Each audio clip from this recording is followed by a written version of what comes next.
Romney would win it. If he wins in South Carolina, that's the likelihood.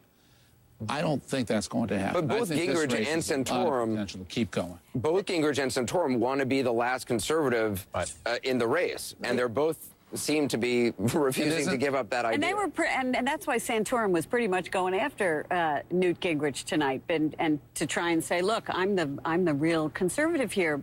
The Romney campaign believes that it is the only campaign with the staying power and the organization and the money to get the requisite number of delegates to go the long haul and finally get the nomination. So their feeling is, if we go through a blip in South Carolina, i.e. we lose, and they will call it a blip, we will continue through, and we are the only ones who are built that way, and we can do it. And they early got on the air in Florida, just in case. That was their firewall. They were the only strategy. ones on the air. Right. They believe they have the most resources, and that even if Speaker Gingrich wins here, that he'll raise some money. It won't be enough to counter them. They believe, and again, this has been the last few years, not just the last few weeks of this campaign, our politics in this country have been very, very volatile, which is why I think predictions are crazy in this environment, period. But Ari's right. If he wins South Carolina, he's the prohibitive favorite. Gingrich and Santorum will stay in, again, looking to be a stumble, looking for a one-on-one shot. That happens. It happened to McCain, Huckabee, then Romney. They flamed out because the establishment, if he keeps winning, will stop.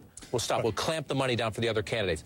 But after Florida, the schedule does benefit Romney. Florida, Arizona, Nevada, Michigan. But it also it benefits Ron Paul because you have a lot of caucus states. Right. We haven't talked much about Ron Paul. He's in for the long haul. But the big thing was, a week ago, we all thought that Mitt Romney was going to wrap this up here in South Carolina. This goes on. It's unpredictable. And Gingrich does Lazarus one better. He comes back from the dead twice.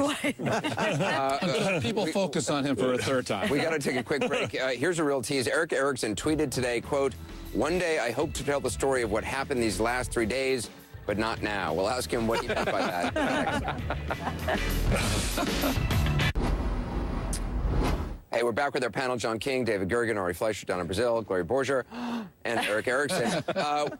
Brian Ross over at ABC News, who did the interview with Marion Gingrich, just tweeted. He says, "Just spoke with Marion Gingrich, who says, quote, my story is the truth. If he had really changed, he could have stepped up tonight and said he was sorry." Do you think this continues beyond tomorrow? I mean, beyond tonight, this story? I think it continues quietly for people who think that what you do in private is a reflection of how you will be in public. I don't think it continues as a big act of public debate, but I do think people take into account when they vote. Enough people do.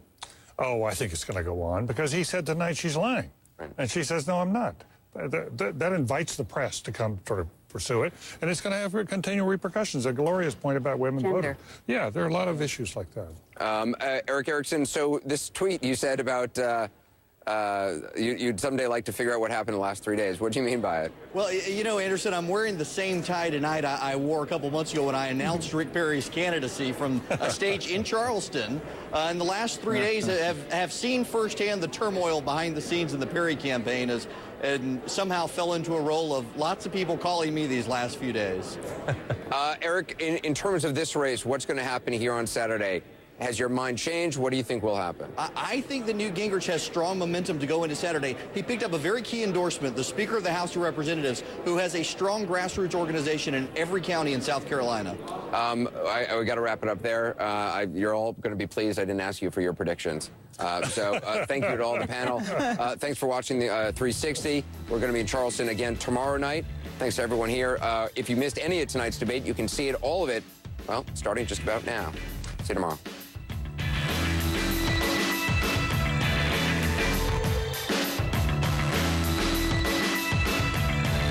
The presidential race has been won by Governor Ronald Reagan of California. George Herbert Walker Bush, 41st President of the United States. Governor Clinton is now President. Bill Clinton too close to call. Here it is, George W. Bush re-elected. Barack Obama, President-elect of the United States.